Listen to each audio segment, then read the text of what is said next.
Hola, hola, bienvenue sur ma chaîne Mandel Galaxy. Je fais juste cette petite vidéo parce que là, il y a 3 semaines de folie complète qui nous attendent. Ça va piquer, ça risque d'être très chaud. On joue 6 matchs en 21 jours. Mais attention les matchs, attention les matchs. 4 matchs de Liga, 2 matchs de Ligue des Champions.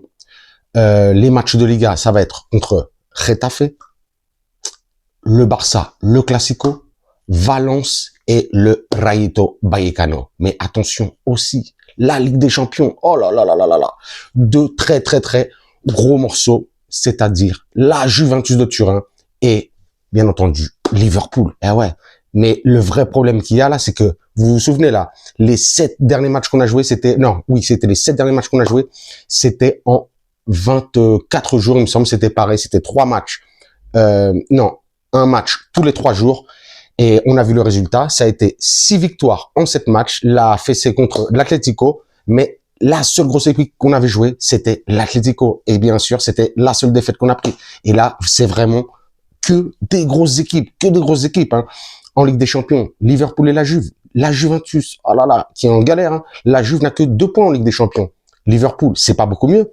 C'est 3 points en Ligue des Champions. Ça veut dire ils vont devoir tout donner pour nous battre. Et nous, qu'est-ce qu'on doit faire? Bah oui, après nos 2 premières victoires, nous, on est premier de Ligue des Champions avec 6 points. Mais là, contre ces 2 gros-là, avec le besoin de points qu'ils ont, ça me fait un petit peu peur. Même si c'est vrai que la Juve viendra jouer au Bernabeu. Mais par contre, on ira jouer à Anfield contre l'équipe de Salah. On verra ce que ça donne. On verra. Ça, c'est vraiment le gros test en Ligue des Champions. Et puis, en Liga, on va commencer par jouer là. Dès dimanche, 21h, contre Getafe, on irait au Coliseum. Getafe, tout comme d'ailleurs les 3 des 4 équipes qu'on va jouer en Liga, c'est-à-dire Getafe, le Rayo Vallecano et Valence, qui sont dans le milieu de tableau. Et eux aussi, ils ont besoin de points. On va devoir aller chercher des victoires contre des adversaires qui vont tout donner. Et puis, bien entendu, toujours les adversaires contre le Real Madrid, ils donnent tout. Donc, on commencera par aller au Coliseum pour jouer contre Getafe. On recevra le Barça pour le Classico au Bernabeu. On verra ce que va proposer Flick, puisque là, dernièrement, on a vu que sans Dani Olmo, sans Rafinha pour l'instant, Lamine Yamal, normalement, là, doit revenir. Il y aura sûrement pas non plus de Lewandowski. Ils ont des blessés en défense, ils ont des blessés au milieu, ils ont des blessés en attaque. On va voir ce que nous proposera le Barça. Je vais pas vous dire que ça me fait plaisir qu'il y ait des blessés. Moi, j'aime bien quand on joue contre les équipes quand elles sont au top et qu'il n'y ait pas de blessés. Mais bon, si c'est un plus pour qu'on arrache la victoire, puisque là, dernièrement, hein, on a pris des fessées là contre le Barça, c'est fessé sur fessé, hein, et j'en peux plus. Donc, je disais, Getafe, le Barça. Après, pareil, le Valencia, le FC Valence, ils viendront au Bernabeu pour jouer contre nous. On sait que le Valencia, ils se font taper 2 fois par an en Liga contre le Barça, ils s'en foutent.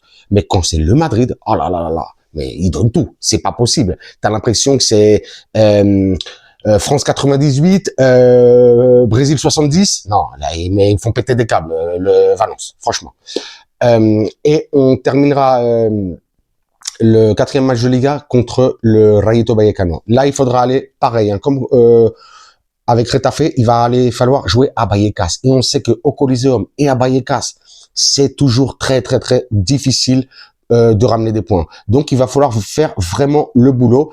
J'insiste que c'est vraiment surtout en Liga, parce que c'est vrai que on reçoit le Barça et on reçoit Valence, mais on doit aller à Vallecas et on doit aller à Getafe au Coliseum. Donc non, il va falloir faire le boulot. Bien entendu, hein, on espère que Xabi Alonso récupère petit à petit des blessés, même si là les échéances arrivent vraiment très rapidement. On verra ce que Xabi nous propose et puis on verra ce qui se passe aussi avec Kylian Mbappé, qui avec une petite foulure à la cheville. Je sais pas s'il va jouer dimanche contre Getafe. Peut-être s'il est récupéré, on dirait que c'est pas grand-chose, mais peut-être que s'il y avait moyen de le laisser reposer justement pour juste après le match contre la Juve, et on enchaînera juste derrière avec le Barça, peut-être laisser reposer Kylian Mbappé, même si on sait que Kylian Mbappé il veut jouer tous les matchs. C'est un petit peu comme un Cristiano Ronaldo. Ils veulent jouer tous les matchs. C'est des boss, c'est des cracks. C'est voilà quoi. C'est des diamants et voilà. Bon bah voilà. Ils veulent tout jouer. Je regarde si j'ai oublié quelque chose. J'ai pas l'impression. Vous me dites ce que vous en pensez en commentaire. Hein. Si vous pensez qu'on va faire le plein de points, et en tout cas le plein de victoires, 6 victoires en 6 matchs. En vrai, j'y crois. Le cœur me dit d'y croire. Mais quand on voit comment on joue, j'ai un petit peu peur. Vraiment. Hein. Contre Getafe, ça peut passer, mais juste derrière la Juve, ça risque d'être compliqué. Je vous ai dit, ils ont que 2 points. Et puis le Barça, là, le Barça, on n'oublie pas, hein, on est premier de Liga. Hein, le Barça, nous avec 21 points, le Barça deuxième avec 19 points. Donc, on a envie de garder cet avantage.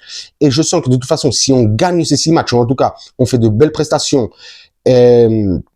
dans ces matchs, ça risque de nous donner justement de la force justement pour aller chercher des titres en fin de saison. Ça va nous mettre bien mentalement. Bon, je m'arrête sur ceci, je m'arrête sur cela. Je vous le rappelle, notre prochain match contre Getafe, on ira au Coliseum dimanche à 21h. Et sur ce, je vous dirais, bien entendu, comme d'habitude, vous vous abonnez, vous me lâchez un commentaire, un like, un pouce. Moi, à vos commentaires, vos likes, vos pouces, je vous lâche, bien entendu, des commentaires, des likes, des pouces. Mais le plus important, je vous lâche, bien naturellement, des cœurs de à la Madrid. Je peux pas dire autre chose. Des cœurs de à la Madrid. On y croit, on va aller chercher ces 6 victoires en 6 matchs contre des grosses équipes. Et sur ce, je vous dirai, comme d'habitude, hasta la próxima et à la Madrid.